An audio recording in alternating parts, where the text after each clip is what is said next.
The disaster, that is the Fani Willis case, the disqualification motion in Fulton County, Georgia, this trio of prolific perjurers, all of that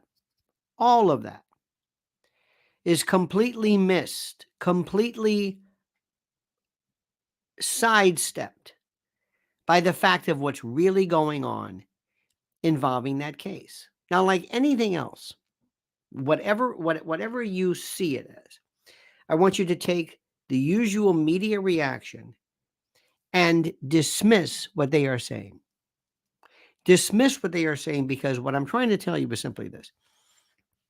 They are going to take the most obvious, the most blatant, the most low-hanging of fruit approach there is, missing really what this is about.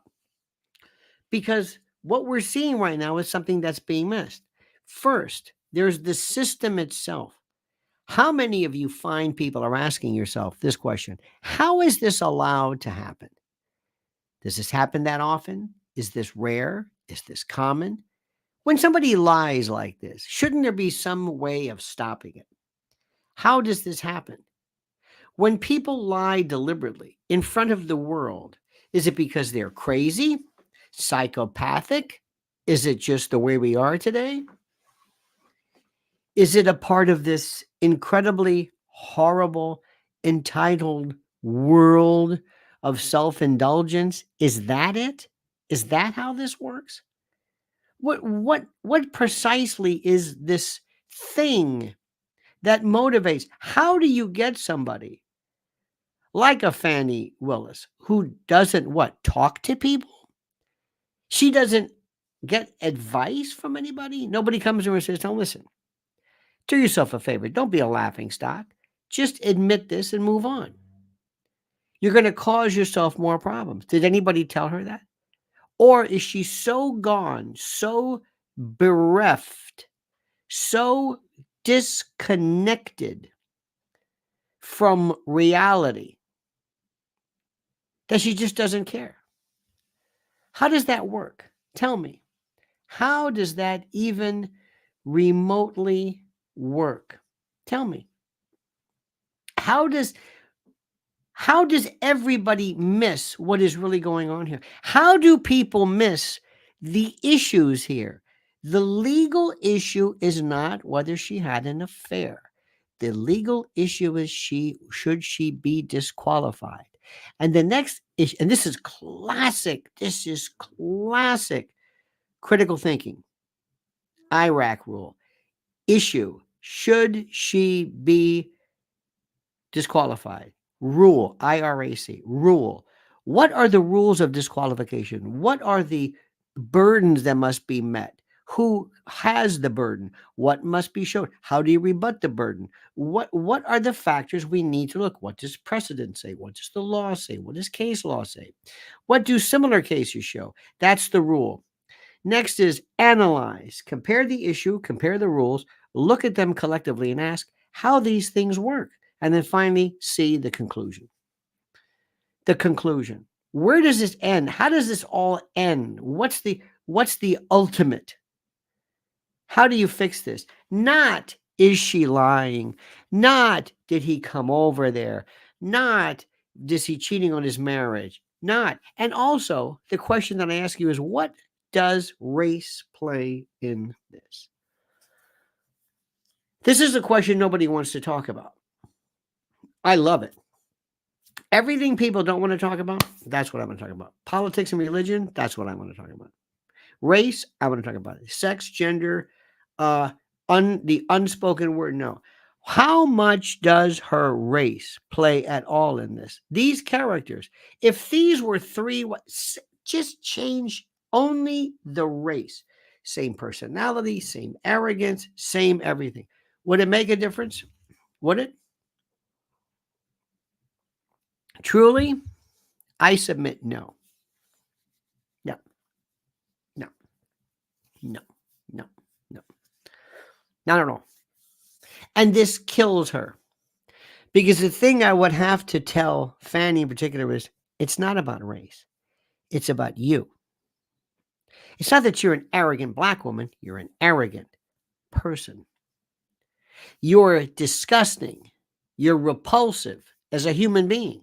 Not your race, not your gender, not your looks, not your dress, not your clothes, not your weight, not your age. Nothing. You.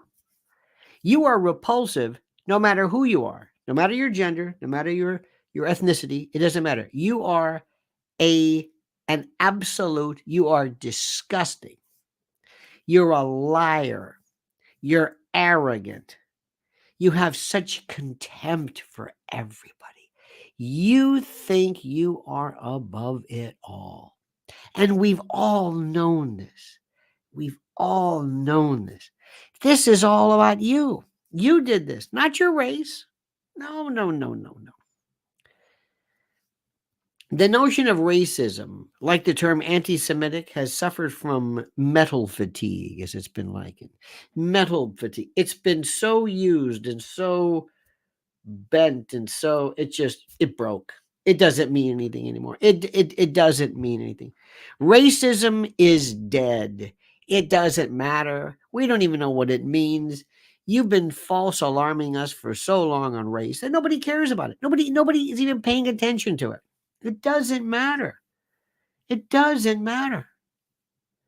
We have been for the past, I don't know, let's say what, 60 years? Let's make it simple. 50 years. Many of us, many young people have lived in a world where Jim Crow is over. We live in a world with a complete and total mixture of black and white, of cultures, of music and food and politicians and ideas and voices, and you name it, biracial, multiracial, transracial, whatever you want to call it. It's over with. We're done. It doesn't matter anymore. You're using this canard. It's all you've got. And when you're raised, by the way, with a man who seems like a nice man, your father, Mr. Floyd, who spent his life involved in this argument and this fighting civil rights, which was a huge problem. And many would submit that it's not there. But the thing is that if they lose racism, and I mean the people who are the racial arsonists, the people who have this chip permanently fused on their shoulder, this like a hump, like some kyphosis or something. If you take this away, then they're going to have to work and perform on the same playing field that you and I do. This has nothing to do with race. Nothing. And she can't understand it.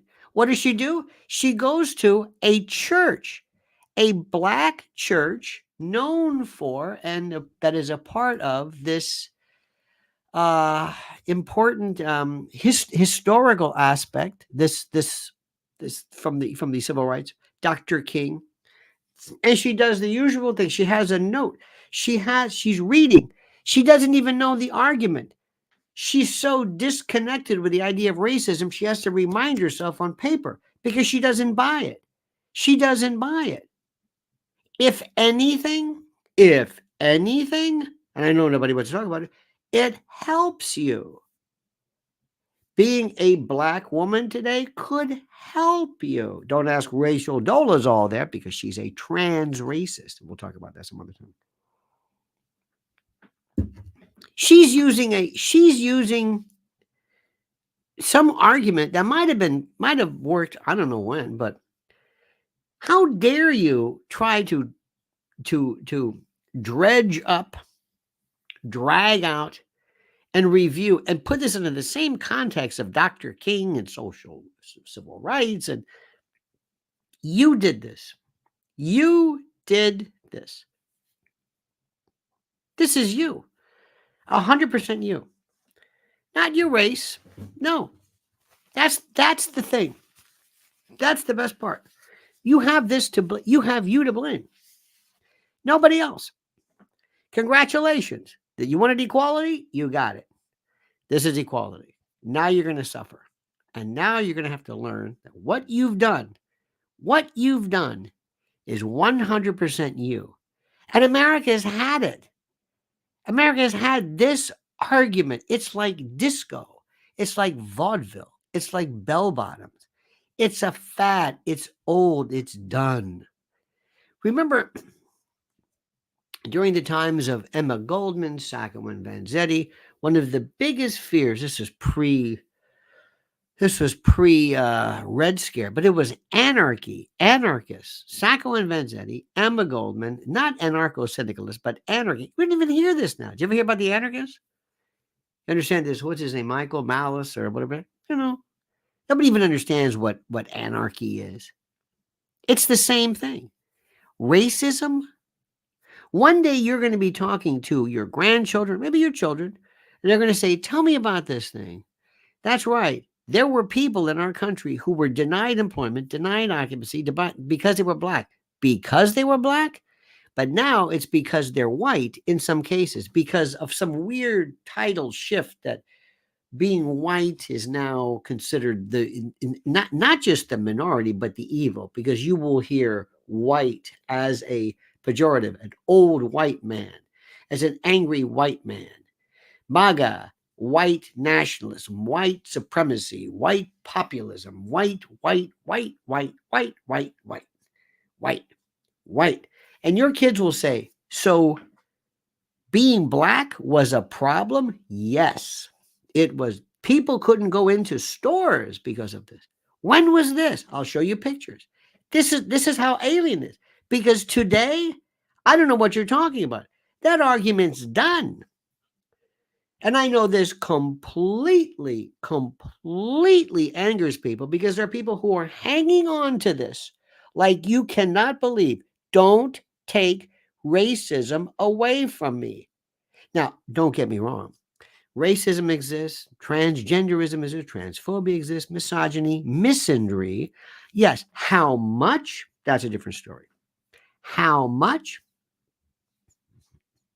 There are school boards now. There are schools and school boards where they want children, school children, to learn as part of the curriculum the horrors of white, whatever it is, separatism, whatever it is.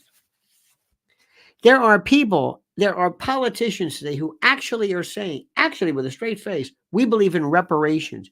We want you, who has absolutely no connection whatsoever to slavery other than some historical horror.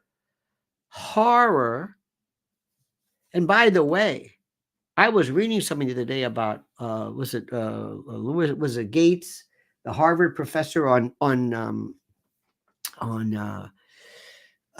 am I trying to say? Your legacy, and that kind of thing. Anyway, genealogy, I should say, that the number of slaves over a 300-year period that ended up here compared to the rest of the world was de minimis. I'm not even going to go there. Al Sharpton is now irrelevant because he is an anachronism from a time that doesn't feed this anymore. It's like an old hippie, or it's somebody who, if you've ever seen an old rocker, some guy who doesn't know that the Beatles are over. They're walking around. He has a bald head, but a ponytail, and wears tie-dyed and does peace. And he's living from a time that whatever. Now, again, no matter how many times I say this, somebody's going to misunderstand me. So I'm going to say it for the last time. Nobody's saying that racism is dead, whatever that means. But it's over as an excuse. And Fani Willis owes everything to her own big mouth and her arrogance. That's what got her going. It's her big mouth. It's this idea that I don't need, it's a personality disorder. This is what this is really about. Remember what I'm saying. All of this, in case you did not hear me yesterday, this is important to understand. Had she said, Your Honor, Judge McAfee, just so that you know this, I had sex with and a relationship with Mr. Wade. I hired him because I was having sex with Mr. Wade. He is incompetent, and I hired him in my office. And I hired him because we were having an affair, because we were involved romantically. I hired him because of that. That's why I did it. It's not because. So let me just make sure there would be no hearing. There would be no Terrence Bradley. There would be no Nathan Wade. Be nothing. Now, he might have some divorce problems. Sparky says Henry Louis Skip Gates is a big hero in the genealogy community. Yes. And also, I think, Sparky, one day we're going to find out that that is so bogus. Not necessarily, but how many times do you think people pad their provenance? Okay. I have no genealogy, none. And I'll leave it at that. Now, let's go through a few things. What is going to happen in this case? Let me try to remind you again of what we have here. President Donald Trump, president, not ex-president, he's always called president, always. President Nixon was President Nixon. President Johnson was right. It sticks. Okay, your highest office. They used to call Claude Pepper, who died or retired as a Florida congressman. They called him senator because he was a senator before he was a congressman. And I'm sure his congressional buddies loved that because they considered that to be a higher position than whatever it is. All right. In any event, he is looking at racketeering. The president of the United States is looking at racketeering. And let me tell you something. If you think there's nothing to this case, if you think it is absurd, if you think there is absolutely nothing to fake electors or getting on the phone or working, I mean, it could be the worst case. It could be a dog. But if you think that there's nothing to this, that they just picked, let me give you an example. Let's assume that somebody charged the president with arson. And you say, arson? Yes, arson. What does arson have to do with anything? Precisely. I mean, he didn't even start. There was no fire. Precisely. That will be a case of absolutely nothing to do with arson. There is no arson. Okay? This isn't like that. If you think that the president has no exposure, that no rational jury could not find him guilty of something, and that it could not be upheld on appeal, you don't know what's going on here. You have no idea. That's what they're telling you. I get these people all the time. Joe Concha, poor Joe Concha, Michigan, Joe Concha, Jonathan Turley, Dershowitz. Who were the others? I don't know who they are. Greg Jarrett, good guy, but they missed the point. They missed the point. They're saying, you don't understand. This is ridiculous. No, you don't understand. You're on Fox News or Newsmax or whatever these other stations are, and you have to say this to the constituency. See, if I go on and I say, if you think for a moment that there's no chance they can convict President Trump or throw him in jail or prison, you're out of your mind. They're not going to have me on anymore because they're going to go, boo. And you're going to, and I see this whole type here, boo. Don't say anything about Tucker, boo. I mean, you don't understand what's going on. I get this all the time with Putin. If you think that Putin's just a bad guy and that he's doing this because he's kind of crazy, you don't understand anything about anything.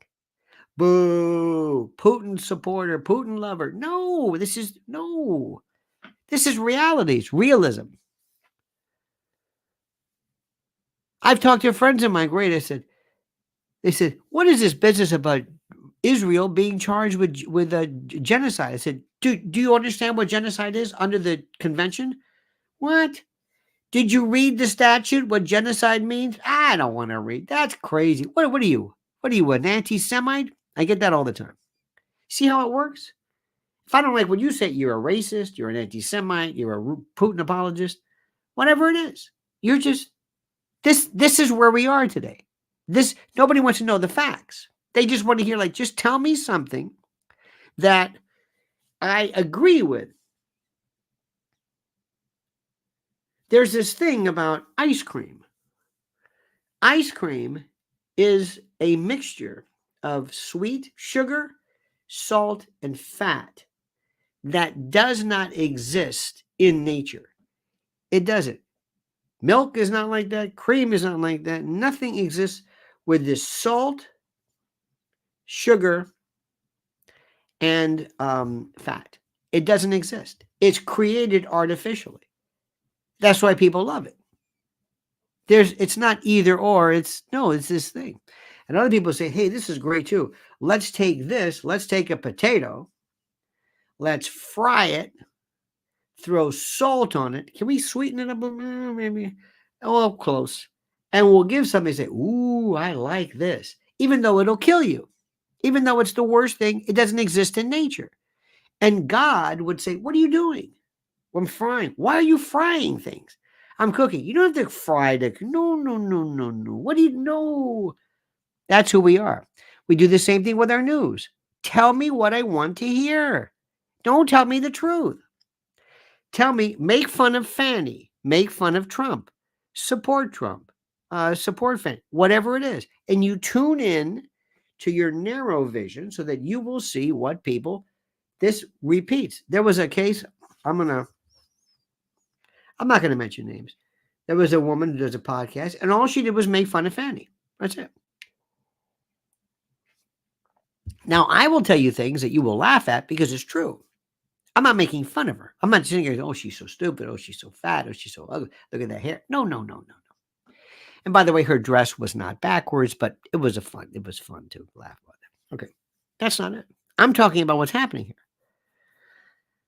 And I'm talking about if we had a couple of drinks with Judge McAfee, I'd say, well, here's the story. If you do not disqualify her, you legally will not be making any real mistake. Legally, you will not. Okay? I'm telling you right now. However, politically, you're dead. You're a Republican. You were appointed by Kemp. You're dead. You're dead politically. This is why they believe that some judges say they should not be subject to the vote. And I disagree with that vehemently, because everything is subject to the vote, and you can say that about judges, about politicians, about anything else. I like the fact. Do you agree? By the way, do you think that judges should be voted? Yes or no? Do you, as a person, want to say, I want to vote this guy out? I don't want some committee. I don't want some commission, some blue chip, blue white shoe bunch of professors and eggheads who decide who the judges are, merit retention. Do you believe that you have the right to vote for these judges? Yes or no? Do you believe that you have the right? Yes, you do. Raul says it. Yes. Kim says it. Yes. Of course. I believe in the American way. I believe in you. You may not be perfect. You may not get it right all the time. But I believe in you. I believe in the vote. I believe in people getting together and saying, I'm going to say something about this. I'm going to say something about this. I am. Me. I'm going to do this.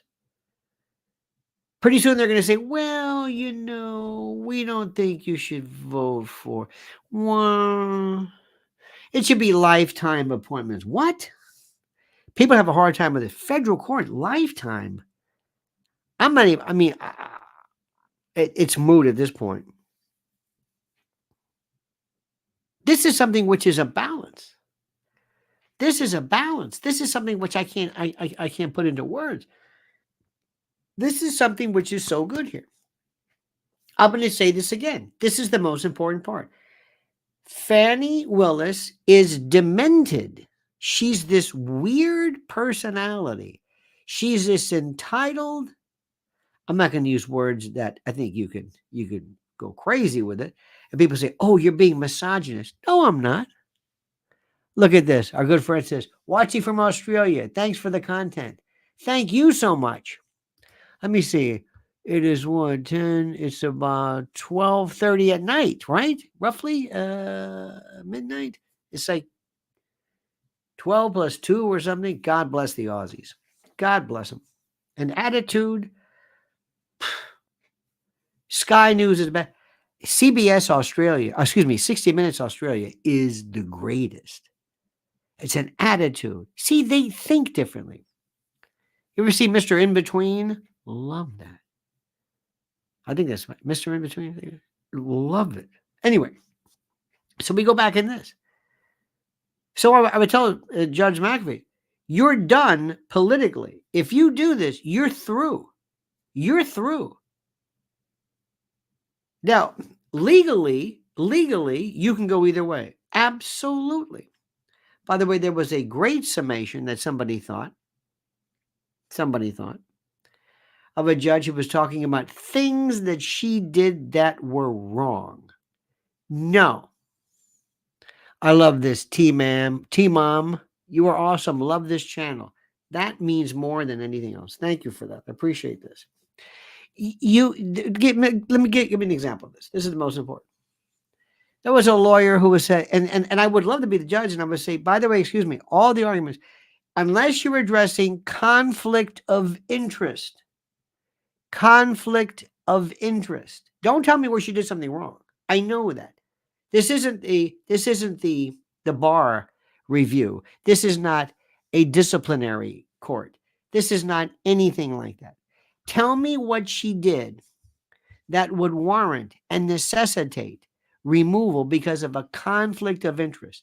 Translation, how has she, this is important, how has she basically, does she have a stake in the case? Not where she's made a mistake. It's not my fault. Let's assume that I am a judge and one of the defense lawyers is out and he gets arrested for DUI during the trial. Do I remove him from the case? No. What does this have to do with the conflict of interest? Nothing. But he did something wrong. Sparky says, hang on a minute. Sparky says, genealogy is an interesting pastime. Knew a little of Dad's family. My research revealed they had a network of horse thieves throughout the 12 or 13 colonies who diversified into highway robbery. Such a wonderful lineage, Sparky. Thank you. I had bootleggers of both sides of my family, on my father's side and my mother's side. And my mother, my great grandfather, was a corrupt cop who was a bootlegger who used to have my grandmother and my great grandmother deliver booze in the back of cars and they would bring my grandmother and her brother along as a diversion as they would deliver booze. So there you go. Very proud of that. We have no lineage whatsoever other than whatever it is. Survival, I think, is a lineage. Now, going back to what we're talking about here, which is critical. This thing is going to go, and the judge absolutely, Sparky says, Fanny's mendacity is the main issue, isn't it? No, it's not the main issue. The issue is, has it, well, let me see. Has she shown, does she have a stake in the case? No. I don't think there's any evidence whatsoever. Nothing. Unjust enrichment? No. I don't think the argument's going to be made, well, she hired him because she wanted to. Well, she may have done something in the past, but how is the case compromised now? If it were to go on, How is President Trump deprived of a fair trial? Or anybody else for the matter? How is he deprived of a fair trial if this is allowed to proceed? I think he's looking terrific. Because, Sparky and others, I think the name Fani Willis is synonymous with a joke, a bad joke. I think that the best thing that ever could happen to him is for this case to go on. This is terrific. Every time I get the chance to say Fanny, I would do it. I would make sure this is Fanny. That's the one? Yep. She's ruined. She's through. She's under this. Let me tell you something. She's under this delusion. This is what's interesting. This is more of the personality break. She thinks that somehow she is just this beloved, you know, I don't want to keep saying proud black woman, but when she went to that church and she basically said that this was about that, I thought to myself, you have got to be kidding me. Stand by for one moment, my dear friends. You know, I want to tell you that there are some wonderful, wonderful people and wonderful folks and people that have been such a great, great part of our show, great sponsors like this great American. Well, it is time yet again, my friends, to hail and salute our great friends at mypillow.com. And if you use promo code Lionel, you'll get a free gift. No purchase necessary. And yes, I know, a free gift. It's a tautology, so sue me. But first, please listen. What are we talking about here? Down comforters, flannel sheets, Giza Dream bed sheets, My Pillow 2.0 sheets, slippers, percales, towels, quilts, bedspreads, mattresses, mattress covers, mattress toppers, linens, kitchen towels, bathrobes, name it. Literally name it. Items to help you luxuriate and relax. And they're monster sellers. Slippers. My slippers. That's right. Slip-ons, moccasins. Think about it. What do they do at My Pillow? They make things real soft and plush and comfy. How perfect. Now here's the link. MyPillow.com promo code Lionel or MyPillow.com /Solidus or Virgil /Lionel or call 800-645-4965. And watch how fast Mike answers the phone. MyPillow.com, promo code Lionel, simply and absolutely the best. The question that people have to recognize, of course, is how has President Trump been compromised by this? How? But through what machination? Through what? How does this work? Explain that to me. I don't know. What has she done? What if Mr. Wade he's not there anymore, he doesn't work anymore? Why? Let's say he's just gone. Okay, see ya. God forbid he drops dead. God forbid. What happens? What's the point? Nothing. How does this affect anything? I don't know. What's the big deal? I don't know. How is this? What does this do? Now remember, if Fani Wilson, well, I keep saying Wilson, if Fani Willis decided, let's say she was having an affair with a defense lawyer, that might be something. Now that's that's a conflict of interest. That could have a stake in the outcome. Sparky says, my family would likely have ended up doing business with yours, except mine apparently got religion in the Second Great Awakening. Oh, what kind of religion?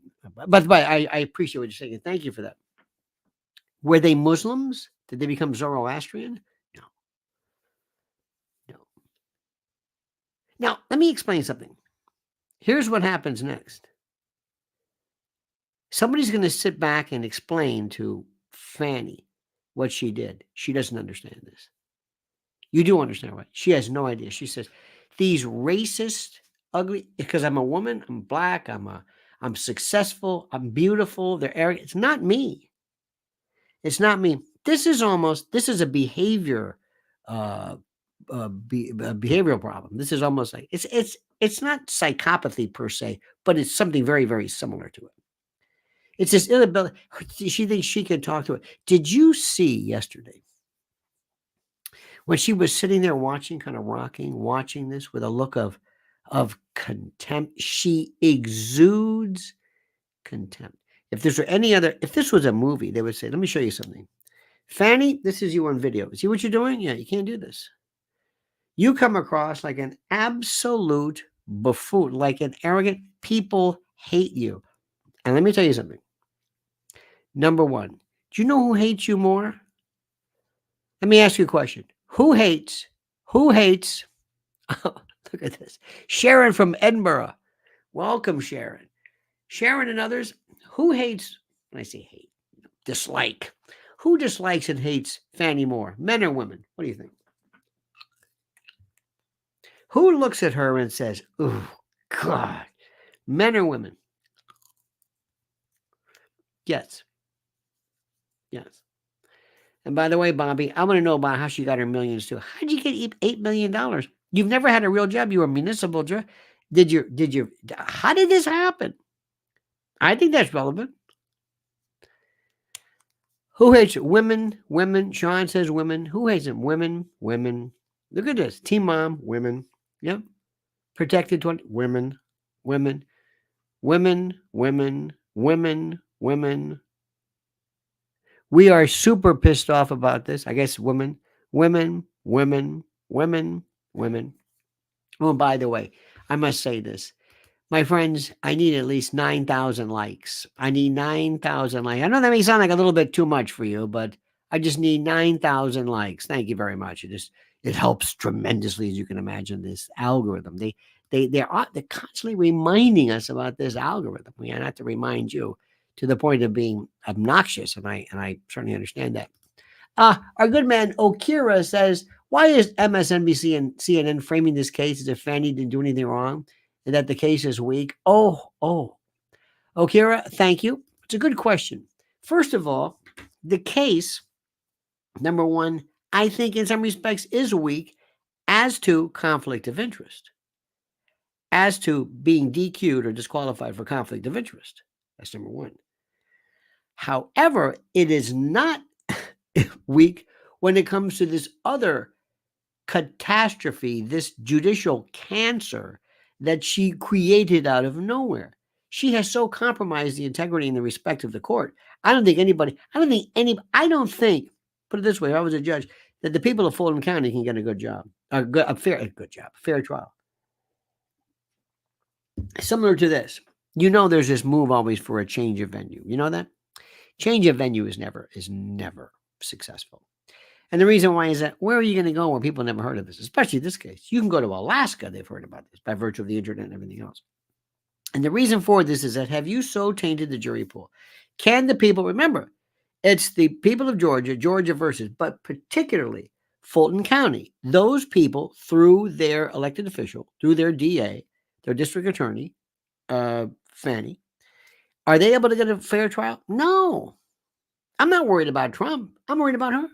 Her office has so contaminated. There is no way. If I have how do I say this? If I have a lawyer who is in my court and he has shown nothing but contempt and yelled and showed up drunk and just screamed at the jury, in order to maintain the integrity of the court itself and the case, I can bounce him. I can say, you're out of here. You're out of here. You have done, because I'm trying to say, I don't want to declare a mistrial, which could also happen. Now, remember something. Now, listen to me very carefully. And by the way, before I forget, let me get to our good friend Sparky. Sparky who says, I may have mentioned it before. Fani Willis has been known as a spoiled, somewhat strange rich kid in the Atlanta legal community before the Trump issue. I think that would certainly not surprise me in the least. In the least. And of course, women are going to have the hardest problem. But let me ask you, fine folks, this. What if I were to tell the judge, pardon me, judge, yes, nobody knows about this. What? Nobody knows about this. Nobody knows about this matter. The jury, I don't even know if there's been a jury. I don't think there's even been a jury picked. I think this is all pretrial. I think I may be wrong. I think this is just there's no trial. So this is all pretrial stuff. But anyway, There's no jury who knows about this. But who will not know this? Aaron Fletcher says, is the standard in this case the appearance of a conflict or an actual conflict of case? That's an entirely different consideration for the judge. Aaron, thank you very much. I believe, sir, the issue would be an actual conflict, not the appearance. I believe there must be a real conflict or something where you have shown that somebody has a stake in the claim, in the case, something that it so invalidates, so disrupts, so interferes with this that it's not just, it's like, well, she looks kind of, well, maybe they're, look, does it make any difference, sir, that Ashley, a merchant, and her husband are working together? Does that make any sense? No. Well, if they can work together, why can't Fanny work with what's his name? I don't know. So, what I'm saying is that it's an interesting case. I do not believe it's the mere appearance of, because how do you, by what standard do you go to an appellate court and say, Your Honor, we would like to appeal this? Why? There was not an appearance. Well, there was an appearance, but not a big appearance. Well, how big of an appearance is there? Well, I don't know. An appearance is very subjective. There is a conflict. But here's my question. How can anybody claim that there's going to be anything fair coming up after this? Her name is forever. It's mud, to use the Dr. Mud case. It's gone. It's through. It is so. Now remember, let me ask you this. Let's say during jury selection. Let's say during a change of venue. That's another one too. God forbid a change of venue to go to another county, another part of the state, where they've got to get up and go try the case over there, where they got a different jury pool and a different group of people. Do you think anybody anywhere exists who doesn't know about this? No. It comes down to simply this. People hate her. It's this stupid lying. That's the thing, that's the conflict of interest. People hate her. I don't know if the people of Fulton County could ever get a fair trial with her at the helm. Sparky says, mostly Baptist and Methodist, but one many great uncle was oldest Mormon convert, and his son was a right-hand man of Joseph Smith's. Mormons were a rough crowd in those days, not exactly the Osmonds. Oh, that's true. In fact, Sparky, remember, polygamy, the Mormons were so despised in certain circles, so monumentally despised, that in 56, or I don't hold me to that, but the first Republican convention in 1850, whatever, the position, what they were actually arguing for, was to remove they called it, quote, the twin pillars of barbarism, slavery and polygamy. That's why when Mitt Romney was talking about Romney, there were people who said, ooh. Now, I was not raised around any religious antipathy towards the Mormons, but it existed big time. Now, remember, of the three people, who was the most interesting? Fanny, Nathan, or Terrence, in your opinion? Who is the one, the story? You can do a storyline, or you want to be an actor. You want to either that or explain, or who is the most interesting character? Who was the behavior that blows you out? We got to vote for it. Next Pharaoh says Terrence. Who? Terrence, Nathan, or Fanny? Who is to you the one that fascinates you the most? The one where you say, this is the story. They say don't forget, beauty is skin deep and ugly is to the bone. Tony says Fanny. Raul says Bradley. Bob says dumb question. Terrence, Fanny. Terrence is the one. Terrence Bradley. Absolutely. It is the story I don't understand, because I understand everybody else. I understand. Okay, Fanny, I got it. Self-preservation, you're doing, okay, fine. And don't think for a moment. Don't think that there is not a sense of, dare I even say, can I say this? A sense of domination on the part of Fani. Fani says, I got this guy. I'm the boss. You work for me. I'm going to throw you some money. We're going to go party. I mean, men have been doing this for years. This is women obviously securing a moment of whatever it is. This is Fanny. She's saying, absolutely, I'm in charge, not you. I'm in charge, not you. You want to stay with me? You want to play with me? Fine. Do the right thing. You're mine. And we're going to go over here. He even brought his mother at one particular time. We're going to go here, here, here, and here. And also, I don't care what anybody says. And if you've ever known or been in an office or been, especially at a courthouse, the courthouse used to be it is rumor central. Who's stooping whom? This one's over here. You know everything. Nobody can keep their mouth shut. Nobody. There's a pun there somewhere, but nobody. And what's also interesting in all this nonsense, what's fascinating, is that in this particular case, with all this going on right now, this was the guy that basically did what he had to do. Going through a divorce, he's going to here, quarter to midnight, he's going over there to her place. I don't know where Joycelyn, the wife, is, but goes over to her place, booty call, quarter to 12, quarter to midnight, till 4 a.m. on September the 11th alone, and then some other time too. It's just beautiful. And then here's the best part. To show you how depraved Fanny is, she's not even smart enough to say, I can't say that. Just understand, or through her motion, it says, these findings, this thing called cell hawk, this particular provision, this application that determines where you are by tracking cell data, this isn't reliable. Excuse me, your office has been doing this. Now you just open the door for defendants and others to come forward and perhaps do a motion to set aside a trial, claiming that this is you just basically said what? You said what? Because she doesn't care.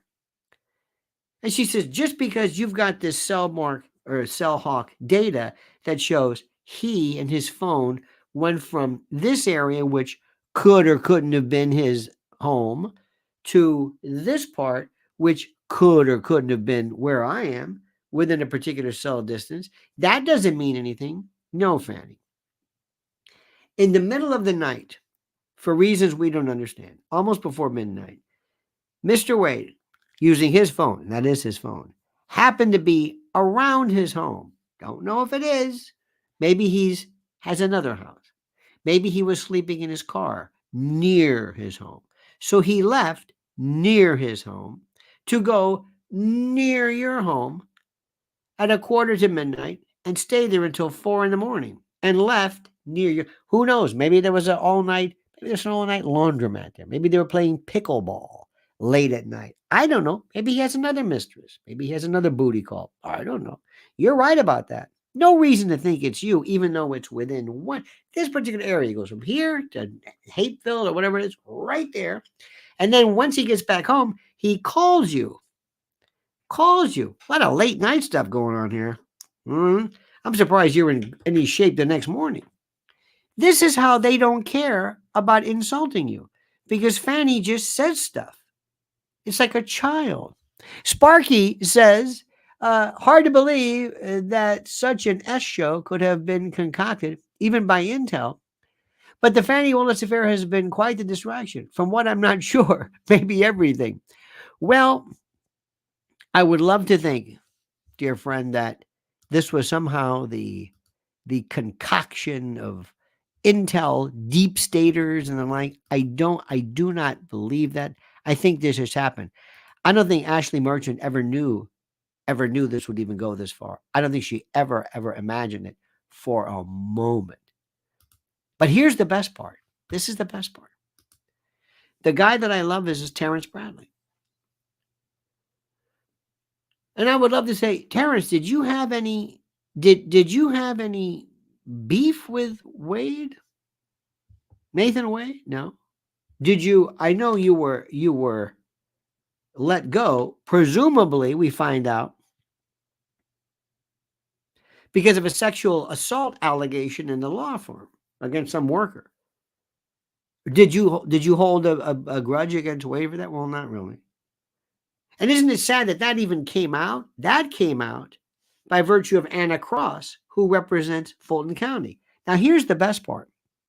Anna Cross says, I am objecting to Mr. Bradley testifying about any conversation he had with Nathan Wade because it's privileged. Wait a minute. What? It's privileged. You care about a privileged communication? Shouldn't Mr. Bradley be making that objection? Shouldn't Mr. Wade be making it? You're not even a part of this. It's like me objecting. Excuse me, who are you? I'm in the back. You don't have to answer that. Husband and wife privilege. Excuse me, do you have standing? No. What are you doing? I'm just watching. You can't invoke an objection. Stop objecting. You're in the audience. You're not a part of this. Well, Anna is not a part of this relationship. She can't do this. I'm sorry. So let me get this straight, Ms. Cross. Apparently you don't want Mr. Bradley to say this? Yeah. It's because it's true, isn't it? You're damn right it's true. That's why I want to keep it out. Then she turns around and says, okay. And if that doesn't work, don't believe this sack of you-know-what anyway, because, by the way, this guy was fired because of a sex abuse. Wait a minute. Now you're impeaching him. By the way, impeachment in evidence means you are making the person look bad. You are calling into question motivation, reliability. That's called impeaching the witness. Prior inconsistent statements, bias. You can do anything. Excuse me, you're the defendant's mother, aren't you? Yes. And you wouldn't want to see anything bad happen to him. No, thank you very much. That's kind of impeachment. It's not that you're lying, but it's your son, and I don't know. It tells the trier of fact, the judge in this case, don't give this guy much credit. Because we're going to show you the bias or whatever he has. So in 1 minute, she doesn't want him to talk. And the other occasion, she says, but even if he does talk, he's full of shit. Is it beautiful? So Anna, you don't want him to testify, Mr. Bradley, because he's telling the truth. That's right. And that's why you're coming up with this crazy objection. Right. But he's full of it because of, yes. Oh, okay. Whatever. If that's the way it is, I guess that's the way it is. Interesting. I never thought of it that way, but thank you very much. Then, Mr. Bradley, what were you doing here? Do you not like Mr. Wade? No. Did you hear the latest? Where he said, I haven't talked to Wade. And by the way, you got to understand something. This is the way Terrence Bradley testifies. Have you, Mr. Bradley, and I'm paraphrasing, Mr. Bradley, have you spoken to Nathan Wade? No, yes, 2 years ago. He goes from no, yes, 1 to 2. Now, which of those is the answer? They never nail him down. Excuse me. Which one of those 4 possible? He does this all the time. Yes, no, well, yes, once, no, twice. This isn't an answer. This is the answer. He goes through every conceivable. Mr. Bradley, how do you plead? Guilty. Not guilty. No contest. Okay, thank you. Wait a minute. Hold it. Which one is it? I've never seen anybody do this. He gives you all of the potential answers, and you pick out which one. So technically, is he lying? I don't know. Yes. No. Which one is it? And they don't stop him. They don't nail him. They don't say you can't do this. Anyway. So he said, I haven't talked to him in a couple of years. So supposedly, or supposedly, as people say, they get this call from some witness who says, listen, I'm a waiter or something, and I saw these two together. And I heard him say that. I think he called, left a voicemail or something on Merchant's, I keep saying Ashley Merchant. I'm so confused. Ashley Merchant on her cell phone. Sparky says, Hapeville is the home of the original Chick-fil-A. The Dwarf House. It's open 24/6, not on Sunday. Maybe Maid like to eat Chick-fil-A. Interesting. That's what, you know what? Could very well be. And let me just tell you something. Chick-fil-A I remember when Chick-fil-A first opened. I think it was in high school. It is a fine, and how they're trying to convince. See this guy from New York Times? They're trying to say that Chick-fil-A is somehow associated with racism or something. It's absurd.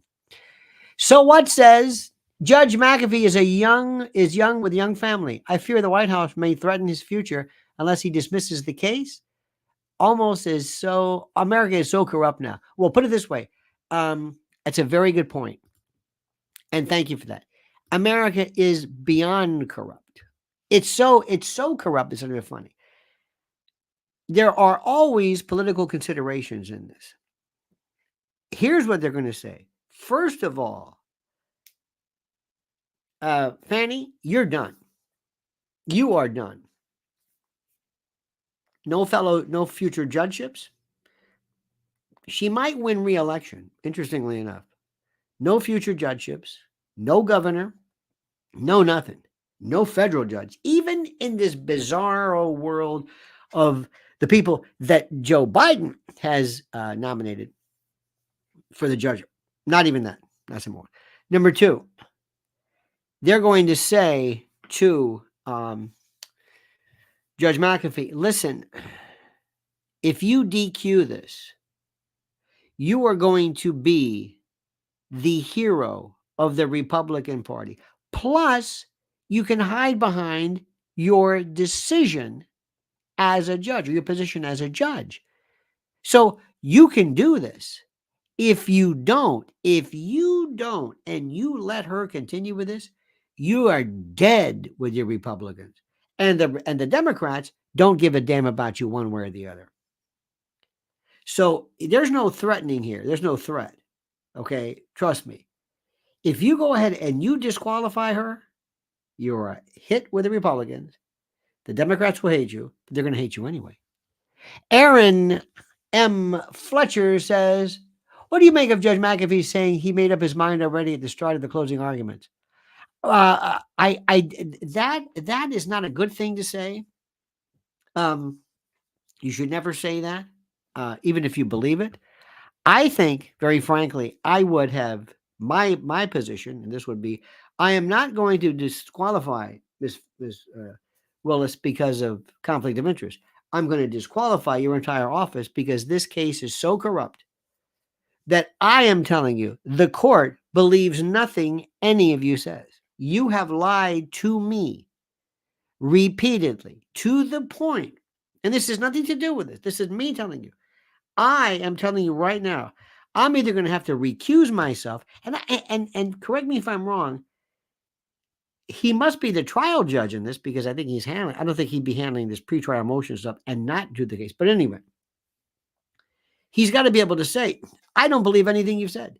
What the lying you've done, what you have done and said to me does not even there is no comparison.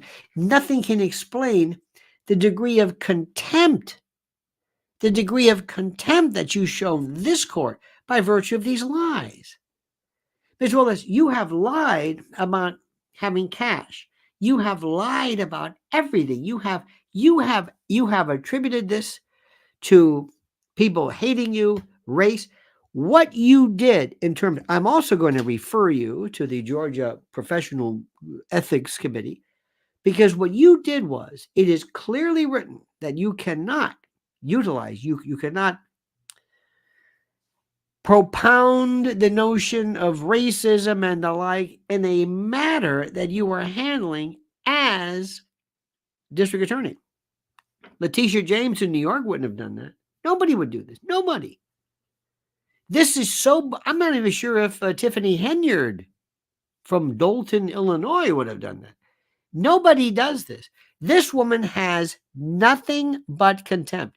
You have three people here who just don't care. It's like they do, to them, this is like the driver's license bureau or something. This is nothing. Wade doesn't care about the divorce. Wade's hiding assets from his wife. He's lying and swearing. Swearing means nothing to these people. Nothing. Terrence Bradley basically is on the phone with, this is incredible, with Ashley Merchant saying, you go ahead. I'm a little worried about this, Terrence. No, don't worry. I got your back. You go ahead. You're doing the right thing. Listen, I may call you as a witness. Don't worry about it. Then when they call him, I don't remember talking to you. That's my favorite. Wouldn't you love this? Mr. Bradley, do you say that you don't remember this yet? Mr. Bradley, do you have your phone with you now? Yes. And I'm Ashley Merchant. And you have the phone with you now? And without, is the last 4 digits of your, or no, does the last digit number end with the number 7? Let's don't give too much away here. Yes. Do you remember, or you look at your phone, do you have your message section? Yeah. Can you scroll through that, please? Yes, right now. And by the way, this is all kinds of evidentiary. We have, is this the best evidence rule? Is this a document? Do I get to see the document? Do we look at it? We'll get around that. Would you look at your phone? Yes. Do you see a number of, Your Honor, permission to approach the witness? Yes, permission. Can I show you my phone, Mr.? This is my phone. And we can get a shot of this. And I'll show this to co-counsel if you like, or opposing counsel. This is my phone. You see this on this date? It says you.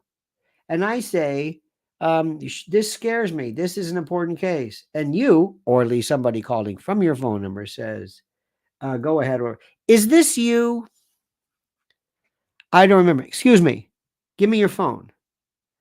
You still have this. Now, I don't believe he went stupid enough to remove the messages, but he's not stupid enough. Do you still have those? Yes. Hey, look at this, Mr. Bradley. Lo and behold, it's on your phone too. So the number that I was calling and texting, who basically said this, appears to be on your phone. So maybe Martians got a hold of it. Maybe Gremlin. Maybe some MAGA Trump, I don't know, got a hold of your phone, created historically, time travelers, created conversations in the past completely comporting with my version of the reality, and you don't remember any of that. You don't remember this. And are you an amnesiac? Do you suffer from any kind of neurological problem? You're saying you don't. Do you remember being here the other day? Have you? So you do not remember. Let me get this straight. On your phone, in the biggest case that's ever happened, probably in American jurisprudence, certainly in Fulton County, in a case where you worked with me preparing a motion to disqualify, which now you don't remember. Then you encouraged me to file, and you gave me other information as far as information, Miss Yurdy's name, other trips, and yet you're saying now, under oath before God and the Constitution and Judge McAfee, you're saying you don't remember. Is that what you're saying? Sparky says an ancestor was jailed and bribed jailer to let him free in exchange for a horse. Horse was a stolen horse, so jailer was jailed. Ben Franklin related this irony in late 1740s Pennsylvania Gazette. I had no idea, Sparky, that we were amidst someone of such renown. And by the way, the Pennsylvanian, my favorite, if you will, American forefather is Tench Cox, who wrote for I think it was the Pennsylvanian. He was the foremost advocate of the militia. So I thank you for that. I did not know I was among such heraldic notables, as it were. This is, please do me a favor, call your children and tell them, this is what happens when you lie. This is what happens when you lie. All of this was unnecessary. All of this was unnecessary. Every single bit of this was unnecessary. All of it. She's making a fool out of you and everyone else. It's that simple. All right, dear friends, we have devoted an hour and almost an hour and 5 minutes to this. Your interest, your insight, your perspective is brilliant. I would want you as a jury. Because what you do is common sense. And you're seeing something that we just don't see. Let me just say this. I've never seen this before. I've never seen lawyers who become the case, not President Trump. Don't you hate when you got to sneeze and you can't? God, I hate that. During OJ, never saw this. Never saw this. Where the lawyers are engaged in this mini trial, which becomes the trial. It's just bizarre. And all of this, and they're forcing everybody to come forward and to just say over and over and over. I cannot believe this. Before we go, I want to say something right now. There is our good friend, a great person. There's a fellow by the name of Mike Lindell. And Mike Lindell is the owner, as you know, of this wonderful place called My Pillow. And My Pillow right now is still rocking and still rolling. And if you go to mypillow.com, promo code Lionel, you get a free gift. And they are going, I know a free gift. If it's a gift, it's free. It's redundant. I know, tautological. Anyway, it's wonderful. So do that. Make sure you understand it. Make sure you understand and you grasp this. And also, one more thing. Preparewithlionel.com. I know people don't want to hear this, but one of these days, there is going to be a disaster of untold proportion. And you're going to want to need to have emergency food. And you're going to say to yourself, I wish I had listened to them. I didn't really listen to it before, but now you're going to need it. Preparewithlionel.com. Special deal right now. $60 you can save on a 4-week emergency food kit. This is your introduction to that, okay? All right. Okay, dear friends, you have a great and a glorious and a wonderful day. Let me thank all of our dear friends, all of our friends, all of our pals, all of our Sparky. Thank you so much. White Monkey. Oh, by the way, look at this. White Monkey says, should I assume after looking at these three that the bar exam is no longer a difficult test? You know, one would think that, White Monkey. One would think that. Or maybe it's not a tough test, but maybe what passes or what it's hard to believe that these people ostensibly did this. I don't think there's any kind of reciprocity there. Aaron M. Fletcher, thank you for your kindness. Is that a bow tie I see?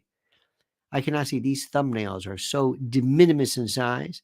So what? Thank you, Sparky, again. Thank you for your incredible insight and for your marvelous genealogy. Okira C, thank you as well.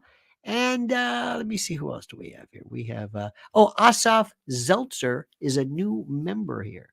And I thank you for that. So thank you for that. And thank you for your insight and your perspicacity and your beneficence, as it were. Okay, dear friends, tonight I might be starting at 6:30 versus 7. I don't know. It might be. So please make sure you subscribe and make sure you hit the little bell so you'll know that when we go live, you're alerted to it, okay? Because life is one of these changing little things that always move around in any event. So thank you, dear friends. Have a great and a glorious day. Be safe. Again, thank you for honoring me with your presence. We'll see you later. And don't forget these final words. The monkey's dead. The show's over. Sue ya. Da-da.